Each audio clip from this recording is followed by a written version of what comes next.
स्वागत है आप सभी का हमारे यूट्यूब चैनल में। और आज हम first chapter measurements and experimentation से एक्सरसाइज 1 से डिस्कस करने वाले हैं।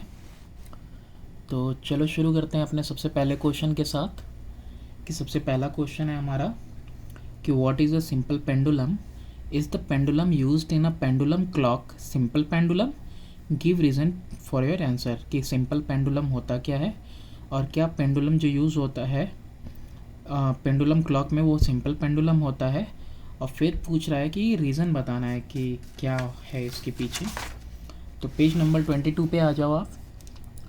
तो जब आप पेज नंबर 22 पे आओगे तो यहाँ सिंपल पेंडुलम की हेडिंग में आपको मिलेगा कि a simple pendulum is a heavy point mass known as bob suspend from a rigid support by a massless and inextensible string. यानी कि और ज़्यादा एक्सटेंस नहीं हो सकता वो स्ट्रिंग, तो इसी को सिंपल पेंडुलम कहते हैं। और जब बॉटम में आओगे तो यहाँ नोट में लिखा हुआ है कि the pendulum used in a clock is not a simple pendulum. दूसरे का आंसर मिल गया। रीज़न क्या है? क्योंकि वो एक कंपाउंड पेंडुलम है, यानी कि a body capable of oscillating about a horizontal axis passing through it. Question number 2 है, डिफाइन करने हैं टर्म्स ऑसिलेशन, एम्पलीट्यूड, फ्रीक्वेंसी और time period as related to simple pendulum. ये आंसर भी पेज नंबर 22 पे मिलेगा। पेज नंबर 22 के bottom में देखो कि one complete to and fro motion of the bob of pendulum is called one oscillation. ये ऑसिलेशन के लिए हो गया। नेक्स्ट उसी के बाद है पीरियड ऑफ ऑसिलेशन और टाइम पीरियड क्या होता है। तो this is the time taken to complete one oscillation, और ये डिनोट होता है सिंबल टी से, और इसका यूनिट कौन होता है? सेकेंड। फ्रीक्वेंसी क्या होती है? तो it is the number of oscillation made in 1 second. It is denoted by the letter f और एन, और its unit is per second या फिर हर्ट्स में इसको करते हैं। एम्पलीट्यूड है, तो एम्पलीट्यूड क्या होता है? Maximum displacement of the Bob from its mean position on either side is called the amplitude of oscillation. Question number 3 है कि draw a neat diagram of a pendulum, show on it the effective length of pendulum and it's one oscillation. Page number 22 पे जो simple pendulum का diagram है यही diagram बनाना है, और यही वो लेंथ है जो लेंथ आपसे पूछ रहा है, इफेक्टिव लेंथ ऑफ पेंडुलम। और ये वन ऑसिलेशन क्या होगा? ये टू और फ्रो मोशन पूरा मिला के क्या होगा? एक वन ऑसिलेशन होगा।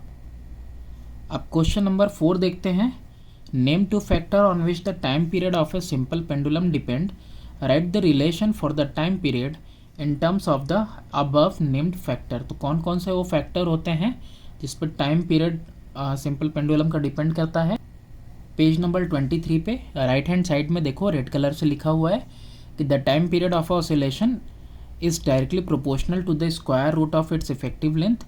यानी कि t is directly proportional to the under root of length, या फिर कह सकते हो t square is directly proportional to length. ये एक हो गया। सेकंड, जस्ट पेज का टर्न करो। पेज टर्न करने पे सेकंड में मिल जाएगा कि the time period of oscillation is inversely proportional to the square root of acceleration due to gravity, that is T is inversely proportional to the root g. और इसी reason के लिए जो पेंडुलम क्लॉक होता है वो स्लो हो जाता है, यानी जो टाइम पीरियड है ऑसिलेशन का वो इंक्रीज़ कर जाएगा जब वो माउंटेन्स पे लेके जाओगे या फिर माइंस में, due to increase in the value of g. Question number 5 है, name two factors on which the time period of a simple pendulum does not depend. तो जहाँ पे डिपेंडेंसी अभी ख़त्म हुई है वहीं पे इंडिपेंडेंसी शुरू हुई है, पेज नंबर 24 पे ही। ठीक है, क्या है कि the time period of oscillation does not depend on mass of material of the body suspended, यानी कि बॉब के ऊपर। और सेकेंड है कि time period of oscillation does not depend on the extent of swing on either side, I that is amplitude पे भी depend नहीं करता। क्वेश्चन नंबर 6 है कि how is the time period of a simple pendulum affected if at all in the following situation. दो situation है, the length is made 4 times, B है the acceleration due to gravity is reduce to 1/4। Double answer है, लेकिन कैसे आया वो देखना है। देखो क्वेश्चन नंबर 6 में पहला कंडीशन क्या है पहला कंडीशन बोल रहा है, फर्स्ट यहाँ पे डाल देते हैं कि जो लेंथ है इज मेड 4 टाइम्स, यानी कि लेंथ को 4 गुना कर दिया। आपको मालूम है कि t is equal to 2π√L/g होता है, ठीक है, ये रिलेशनशिप याद रखना। अब इसके बाद क्या किया है कि चेंज कर दिया है लेंथ टू 4L, यानी कि 4 गुना कर दिया। तो जब 4 गुना कर दिया तो t डैश, अब नया वाला t डैश लिख लो, ये नया है। तो अब जो होगा कितना हो जाएगा, 2π√4L/g हो जाएगा। अब ये 2π 4 अंडर रूट में है तो बाहर आ जाएगा 2, यानी कि √L/g रह जाएगा। अब ये 2 बाहर ले लें और मल्टीप्लाई में 2π√L/g रहने दें। तो ये जो 4 का जो 2 बाहर निकला है, बिल्कुल बाहर सेपरेट ले लिया। तो इस वैल्यू को अगर ब्रैकेट में करें तो ये वैल्यू इज़ नथिंग बट पुराना वाला t है, टाइम पीरियड है। तो ये पुराना वाला टाइम पीरियड है, तो कितना हो जाएगा, 2t हो जाएगा। इस पूरे वैल्यू की जगह पे क्या लिख लेंगे, टाइम पीरियड। तो यानी कि नया वाला टाइम पीरियड क्या हो जाएगा, पुराने वाले के डबल हो जाएगा। एक और कंडीशन दी हुई है, सेकंड कंडीशन, कि acceleration due to gravity is reduce to 1/4। अब कह रहा है कि अगर एक्सेलरेशन ड्यू टू ग्रेविटी को 1/4 कर दें तो क्या होने वाला है। अब इसमें भी आपको पता है कि t is equal to 2π√L/g होता है, ठीक, यही रिलेशनशिप से आएगा आंसर। अब नया वाला ग्रेविटी कितना हो जाएगा, now g is equal to 1/4g, ठीक है, या कह सकते हो इसको g/4 भी। अब इसके हिसाब से कैलकुलेट करो न्यू टाइम पीरियड। तो नए टाइम पीरियड के लिए t डबल डैश कर देते हैं, इज इक्वल टू 2π और अंडर रूट में l हो जाएगा और साथ में g/4 होना चाहिए। तो 2π यूँ ही रहेगा। अब ये 4 नीचे से ऊपर चला जाएगा तो हो जाएगा 4L/g, ठीक है। फिर तो ये तो पुराना वाला आ गया, 2 बाहर निकल जाएगा, इंटू 2π ले लेंगे √L/g। ये वाली वैल्यू क्या हुई, पुराने टाइम पीरियड के इक्वल हो गई, ठीक है। तो यानी कि 2 इंटू पुराना वाला जो टाइम पीरियड है वो, तो यानी कि जो नया टाइम पीरियड हो जाएगा वो कितना हो जाएगा, डबल हो जाएगा। यानी कि अगर ग्रेविटी को 1/4 कर दें तो भी डबल हो जा रहा है, और लेंथ को 4 गुना कर दें तो भी हमारा टाइम पीरियड क्या हो जा रहा है, डबल हो जा रहा। क्वेश्चन नंबर 7 देखते हैं कि how are time period t and frequency of an oscillation of simple pendulum related. तो पता ही है frequency is equal to 1 time period. Next है how do you measure the time period of a given pendulum, why do you note the time for more than one oscillation. आप time period note क्यों करते हो, note the time for more than, एक से ज़्यादा oscillation के लिए क्यों करते हो टाइम को नोट। तो ये भी देखो 2 क्वेश्चन है इसमें, दोनों का आंसर पेज नंबर 23 पे मिलेगा आपको। तो देखो यहाँ पे 22 पे पहले देख लो, measurement of time period of a simple pendulum में क्या करना है कि जब मेज़र करते हैं to measure the time period of a simple pendulum, bob को स्लाइटली डिस्प्लेस किया जाता है उसके रेस्ट पोजीशन यानी मीन पोजीशन ओ से, और उसको फिर रिलीज़ कर दिया जाता है। फिर वो बिगिन करने लगता है मूव करना to and fro about its mean position O in a vertical plane along with इस स्ट्रिंग। जो टाइम टी है 20 कंप्लीट ऑसिलेशन के लिए वो मेज़र की जाती है with the help of a stop watch and then dividing t by 20 its time period t is calculate कर लिया जाता है। नेक्स्ट आंसर था, अरे सॉरी नेक्स्ट क्वेश्चन था, क्वेश्चन क्या पूछ रहा था नेक्स्ट वाला कि why do you note the time for more than one oscillation. तो ऐसा क्यों है, इसका आंसर देखो बॉटम में दिया हुआ है पेज नंबर 23 पे कि to find time period the time for number of oscillation more than one is noted because the least count of stop watch is either 1 second और 0.5 सेकेंड, बहुत छोटा लीस्ट काउंट है. It can not record the time period in fraction such that 1.2 या फिर 1.4 and so on.